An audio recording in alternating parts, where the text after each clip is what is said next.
Hi, my name is Russell Mullenberg, and this is Eat This Word, a weekly program where I serve up bite-sized bits of Bible.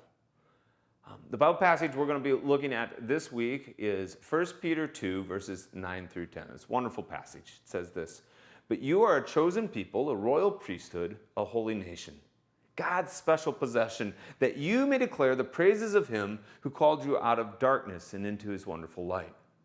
Once you were not a people, but now you are the people of God. Once you had not received mercy, but now you have received mercy." Wonderful passage. This is a passage that gives these wonderful descriptions of the people of God. That's who this is about. The first two words, "but you," tell us that Peter is talking here about Christians, people who've put their faith in Jesus. If you back up, the context is he's talking about those who've come to accept Jesus as the precious cornerstone, and then he talks about those who've rejected Jesus as the cornerstone, and then here's the contrast. If you're in that first group, if you're in the group that has put your faith and trust in Jesus, then you're now in this community of those who've been redeemed by him. You're in the church. That's what this is. This is a description of the church. By my count, there are 6 different labels or titles that are given to those who belong to Jesus here in this passage.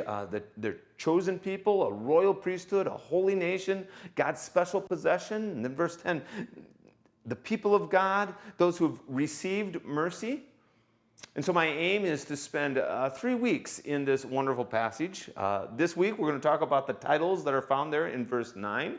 Next week we'll look at the titles and where they come from in verse 10. And then the third week we'll come back and we'll look at the purpose for this, God's intention, that we would be those who would declare the praise of the one who called us out of his darkness and into his marvelous light. And so this week, I want to talk about those titles, those labels from verse 9. And to do that, I want to show you how they're anchored in the Old Testament. One of the things that this passage is revealing to us is that the people of God who've put their faith in Jesus are receiving the promises that the people of God in the Old Testament had received. And so we're going to look at Exodus chapter 19. This is an anchor passage, I call it. This is just one of those key passages, a rich text, a lot of imagery that helps to tie the Bible together. This is, I call this a part of Israel's constitutional convention. This is when Moses and the people, they've come out of Egypt, they've made it to the base of Mount Sinai, and they're gathered there, and they're about to enter into covenant with God.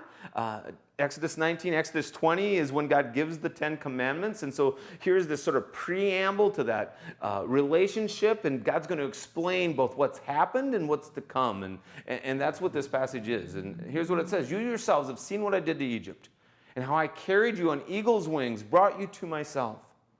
Now, if you obey me fully and keep my covenant, then out of all nations you will be my treasured possession. And although the whole earth is mine, you will be for me a kingdom of priests and a holy nation. And these are the words you are to speak to the Israelites." So I hope even as we read that, you can see the language that's reflected in 1 Peter 2. I'll show that to you as we go along. But the first phrase here, though, that I want to look at isn't one that's reflected in 1 Peter. It's this wonderfully descriptive picture of where God says, "I carried you on eagle's wings." So he's talking about the Exodus. He's talking specifically about the Red Sea rescue. He's talking about how the people of God came out of Egypt and found themselves on the shores of the Red Sea with Pharaoh's army bearing down on them. And then God came and rescued them, opened the waters, brought them safely across. And so he says, picture it as though an eagle had come out of the sky and just picked you up and carried you to safety. Like the end of The Lord of the Rings, when Sam and Frodo are pulled off Mount Doom by the big eagles. And God sort of pictures it that way. And that's what he's done for us. That's what he did for us, or for the people of God, for the Israelites, in bringing them out of Egypt. And so he says, "I brought you to myself." The whole intention in this was to claim these people, to choose these people to be his special people within the world. And so that's the next phrase that stands out, so that they would be his treasured possession. What a wonderful phrase.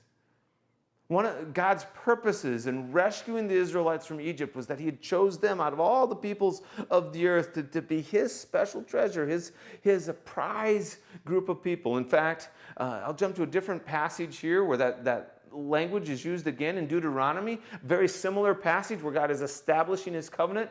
He says, "For you are a people holy to the Lord your God. The Lord your God has chosen you out of all the peoples on the face of the earth to be his people, his treasured possession." Then he goes on to say in Deuteronomy, he says, the Lord didn't set his affection on you and choose you because you were more numerous than other peoples. He didn't pick the most populous group of people, for you were the fewest of all peoples. But it was because the Lord loved you and kept the oath he swore to your ancestors that he brought you out with a mighty hand and redeemed you from the land of slavery, from the power of Pharaoh, king of Egypt. The reason the Israelites were chosen was not because they were wealthier than others. It's not because they were more numerous than others. Not because they were already on the best patch of land. It's simply, God says, because he loved them. He chose to love them. He set his love upon them, and then they become his treasured possession. So we go back to the anchor passage in Exodus 19. Keep going. God says, you will be for me a kingdom of priests.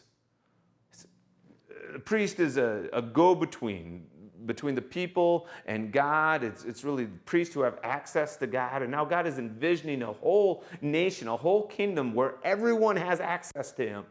We don't need where everybody's a priest. You don't need special people to access God, but everybody has access to God. And he says, you'll be a holy nation. That word holy has a couple meanings. It means to be set apart, sort of be different from the rest of the world, unique. But also it means to reflect God's character. That these people have been chosen and rescued and carried on the wings of eagles so that they can become a reflection of God's character, God's holiness within the world. So now I want to put a side-by-side up here with 1 Peter 2:9 and the labels that Peter assigns to the church. And they just show you where those same phrases, are very similar phrases, are found in the Exodus 19 passage. Peter talks about a chosen people. God talks about bringing you to myself. Peter calls them a royal priesthood. Exodus calls them a kingdom of priests. Both use the phrase a holy nation. Peter talks about being God's special possession. Of course, we saw in Exodus how he calls them his treasured possession. And so if you believe in Jesus, if you are a part of his church, then this passage, 1 Peter 2:9, it describes you, and it's an incredible story. Your story is a story to rival the story of the Red Sea rescue. That what God did in saving his people in the Old Testament, marching them through the waters of the Red Sea, is what God has done for us in Jesus and dying on the cross and coming back from the grave. So that we could be his chosen people, rescued, brought to himself, royal priesthood. We don't need go-betweens between us and God. We all have access. A holy nation reflecting his character and being his witness in the world, his special possession. God looks at you, if you're a part of the church, and considers you his treasure.